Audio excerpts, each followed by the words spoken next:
Olá pessoal, hoje eu estou na Odonto Excelência e nós vamos falar sobre bruxismo.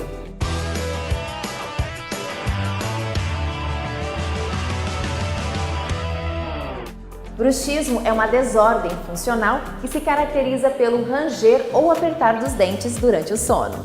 Essa pressão pode provocar um desgaste e um amolecimento nos dentes e, nos casos mais graves, pode provocar problemas ósseos, na gengiva e também na articulação da mandíbula. Entre em contato com a Odonto Excelência e saiba mais! Nunca foi tão fácil cuidar do seu sorriso!